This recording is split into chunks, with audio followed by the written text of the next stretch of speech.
On my last trip back to the US, I wanted to get out of the house and be around other people. I was looking for something casual, a place where I could bring my laptop or a book and just sit for a few hours without being hassled by a waiter. And it seemed like the only options within a reasonable distance were Starbucks and Dunkin' Donuts. And for either one, I still had to get in a car and drive somewhere. Here in Barcelona, I have dozens of coffee shops and bars and plazas and terraces all within walking distance. And my go-to coffee shop is this place called Baluard. It's about a 3-minute walk from my house, and I've become friends with the barista. It's this guy, Adrian. I go there 2 to 3 times a week, and I sit down, I read, write, check my email, and I've been living in the same neighborhood for about 4 years now, so inevitably I've come to recognize the other people in the neighborhood. And other friends that live in the neighborhood, they pass by, and we get to catch up and talk about what's going on in our lives before we each go our own separate ways. We used to live in these denser areas with bustling main streets, but over time we moved into detached single-family homes, and entertainment became privatized. The average size of our homes has more than doubled in the past 60 years, and we just keep adding more appliances and more amenities to keep us inside of there. Now we live in these ginormous McMansions with crazy entertainment centers and big garages and big backyards. Our built environment has become so over-indexed on individuality that people are abandoning the most basic commitments, like meeting up with a friend for coffee before work. I recently came across a book called The Great Good Place, and that's when a lot of things clicked for me. Harvard sociologist Ray Oldenburg divides the places we spend our time into 3 separate categories. So the first place is your home, second place is your work, and the third place is anywhere that's not home or work. So all the in-between places. The problem is that in the US, we're so used to not having walkable public spaces that it's difficult to articulate what's missing. Community life is ignored because we have no conceptual framework to attach it to. But if we take a look at other countries, we'll see that it's obvious that they make much better use of their public spaces. Third places are all the in-between places. Since there's a low barrier to entry and no one's required to play host, people can come and go as they please. This creates plenty of opportunity for unplanned interactions. And the cool thing about these places is that it unites the neighborhood and it helps us form bonds with the people around us. When the community has an abundance of third places, it creates an environment where everybody knows just about everybody. The issue I see in much of the United States is cafes, pubs, and diners have been replaced by fast food establishments and franchises. And instead of parks and town squares and plazas, we have parking lots and strip malls. Ever since the mass exodus to suburbia, it made it more and more difficult for third places to stay in business because people became more spread out. Either that or they were forced out by zoning laws. Then, when television rolled out, it brought with it something called parasocial interaction.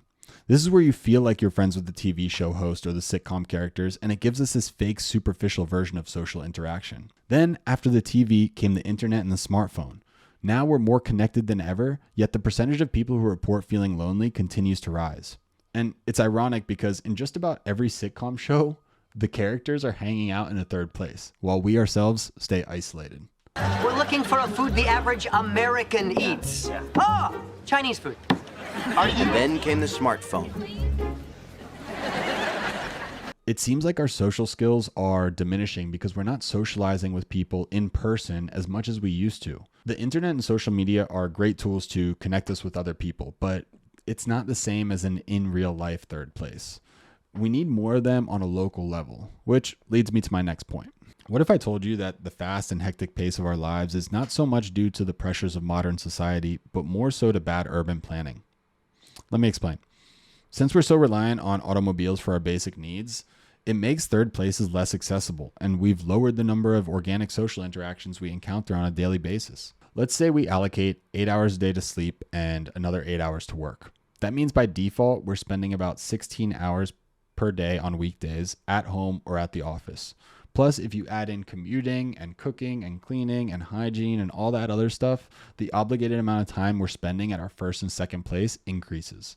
That leaves us with maybe a couple of hours to play around with. And typically people are so exhausted after a long day of work and a soul-crushing commute home that the thought of getting back in the car to go to a third place sounds absolutely insane. I'm sure you've heard someone say before that the highlight of their day was bumping into so-and-so at whatever place. Well, this shouldn't be an anomaly. This should be an everyday occurrence, but it's not. In the suburbs, everything requires planning. Bumping into friends and neighbors has been eliminated by design. This is why friendships in the US have started to feel like admin work. It's because our housing choices make friendships more difficult. And again, everything requires planning in the suburbs. Here in Barcelona, I bump into friends organically without having to plan. So for example, the past 2 days, I decided to work from a terrace cafe. And on both occasions, I had the pleasure of bumping into a friend while I was sitting on my laptop minding my own business. We got to catch up and talk for a little bit, and then we both went our separate ways. No planning required, just pure joy. So what's the bigger meaning behind all this? Well, if you take a look at it, the idea of the third place correlates really well with Maslow's hierarchy of needs. So the first place is where we meet our fundamental physiological needs like shelter, food, sleep, things like that. And the second place, our work, fulfills our safety needs of employment and resources. Now, here's the cool thing. The third place provides us with levels 3 and 4, belonging and self-esteem. Having access to an abundance of good third places brings the people of a community together. This is how bonds are formed and friendships are created. It makes it easier to develop respect and recognition for one another. Living in a walkable neighborhood with an abundance of informal public gathering places has been a game changer for my mental and physical health. And my social media consumption has gone down. And I never watch TV anymore. I just don't have the desire. Every time I walk downstairs, it's like I'm refreshing the timeline on my neighborhood. There's always new things happening and new people to see. And there's just activity and social life in the streets here. And I don't feel like that's the case when I'm back in the US. Check it out, the suburbs of California. This is Pomona. Notice the difference. Oh, there's one lady outside.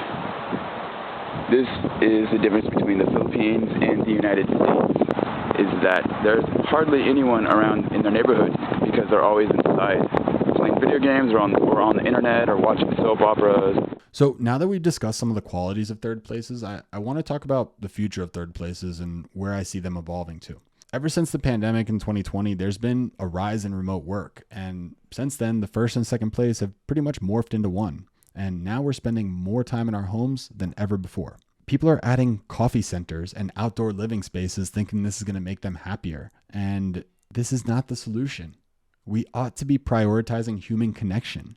I've seen discussion of online third places, but again, the whole point of third places is to connect us to our local community. So here's the direction I see third places evolving. Laptop-friendly cafes and restaurants. What I see working well in Barcelona is places where you can go with a friend to grab a bite to eat and chat, but you can also go to these same places just by yourself with a laptop and a book and do some work or read. So a few examples that come to mind are your typical hipster coffee shops with minimalistic decor. I've got a handful of them here in the city that I go to regularly. Some of my favorites are Baluard, Moro Coffee, and Hidden Coffee. The other thing I see working well is these informal restaurants. So places where you go and order at a counter and then they bring you the food afterwards. So you don't have somebody coming up to you every 5 minutes asking you for your order or if you need something else. An example of this here in Barcelona would be a place called Honest Greens. So they have good, healthy food. They also have coffee and tea. Typically, their spaces are a little bit bigger, so they usually have plenty of seats for everybody. And the thing I really like about it is they have these long communal tables, so you can sit near other people, and this helps facilitate conversations between strangers instead of everyone being at their own individual tables. This is an important component of third places. Another thing I see working is it's almost like a hybrid between a health conscious activity and a cafe/restaurant. So a couple of examples that come to mind are a place called Frisant here in Barcelona, which is a restaurant, coffee shop, yoga studio. So you can go there before your yoga class and grab a coffee, meet with a friend, and then go to your yoga class. So it's almost like a multifunctional space. Another example of a hybrid model I see working really well is a place called La Fuga, which is an Italian restaurant / cafe / bike enthusiast hub. So I'm a big fan of going there because you can meet other people in the cycling community, and you can also grab a coffee and bring your laptop. So again, I like this hybrid approach that I'm starting to see here. I think that's where the future of third places is going. I'm also noticing a rise in membership clubs. So technically these don't count as third places because a third place is supposed to have a low barrier to entry, but I still think that they deserve an honorable mention because of the shift that we're seeing in the home workplace dynamic. These membership clubs have a different vibe from a co-working space, whereas in co-working spaces, the emphasis is typically on work. These social clubs, yes, they have a co-working section, but they also have other amenities like a fitness center or a bar area, or games like ping pong tables and foosball tables or whatever. I would say the most well-known is probably Soho House, which brands itself as a home for the world's creatives to come together and belong. Over the past few years, I've seen an increase in these types of membership clubs. A couple of examples that come to mind are The Cover, which has locations in Barcelona, Amsterdam, London, Vienna, and Milan. And another one is Norskin, which has locations here in Barcelona, Stockholm, and Kigali. I have a feeling that these membership clubs and informal restaurants and hipster cafes where you can go and work for a little while by yourself or meet strangers or meet up with friends, they're only going to continue to grow in popularity. The thing is, we just don't have enough of them in the US right now. The next logical question you might be asking yourself is, how do I find a third place? It's unfortunate that zoning laws and suburban sprawl have denied us of these places in our neighborhoods. I know firsthand how difficult it can be to find a good third place when you have to drive everywhere all the time. If you're looking to find your own third place, the best advice I can give somebody is just go become a regular somewhere. It's a good feeling when you go somewhere and people know your order and they know your name and you recognize familiar faces. So find a coffee shop that you like and go there at the same time every Tuesday, or go to your local library at the same time every day.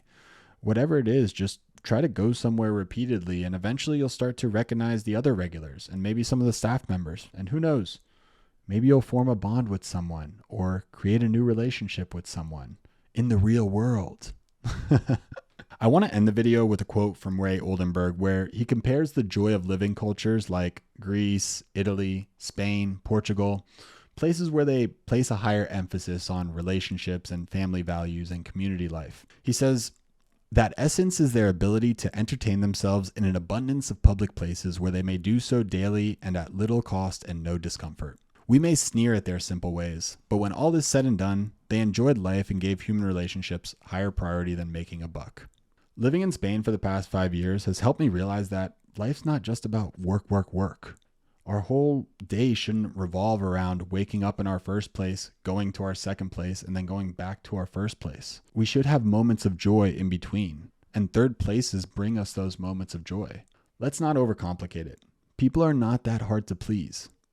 Just give them nice, walkable public spaces with an abundance of third places, and I guarantee you they'll be much happier. See you in the next video, my friends.